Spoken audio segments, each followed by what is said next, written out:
আজ আমি আপনাকে জানাবো জমি নিয়ে প্রতারণা থেকে বাঁচার 5টি গুরুত্বপূর্ণ কৌশল। 1 নম্বর, মূল দলিল যাচাই। সবচেয়ে আগে যা করবেন তা হলো জমির মূল দলিল যাচাই করবেন। অনেকেই ভুয়া দলিল দেখিয়ে জমি বিক্রি করে প্রতারণা করে, তাই সাব রেজিস্ট্রি অফিসে গিয়ে দলিল নম্বর দিয়ে যাচাই করুন দলিলটি আসল কিনা নকল। 2 নম্বর, খতিয়ান। দলিলের সঙ্গে জমির খতিয়ান আর দাগ নম্বর মিলছে কিনা সেটা ভালো করে দেখুন।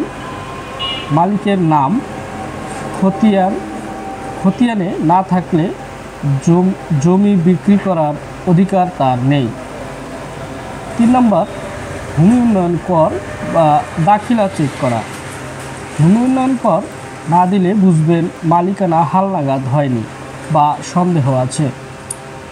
একটা আপডেট কর রসিদ অনেক ভোগান্তি থেকে বাঁচাতে পারে। 4, জমি পরিদর্শন ও প্রতিবেশীদের সাথে কথা বলা। কখনো কাগজ দেখে বিশ্বাস করবেন না, জমি দেখে আসুন। আর আশেপাশে মানুষদের জিজ্ঞাসা করুন এই জমি নিয়ে কোনো মামলা বা সমস্যা আছে কিনা। 5, একাধিক মালিক থাকে যদি একাধিক মালিক থাকে তাহলে সবার সম্মতি নিন।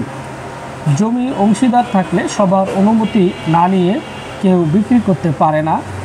সব মালিকের স্বাক্ষর আছে কিনা তা দলিলে ভালো করে যাচাই করে নিন। এই 5টি কৌশল মানলে আপনি জমি নিয়ে প্রতারণা থেকে অনেকটাই নিরাপদ থাকবেন। ধন্যবাদ। আসসালামু আলাইকুম।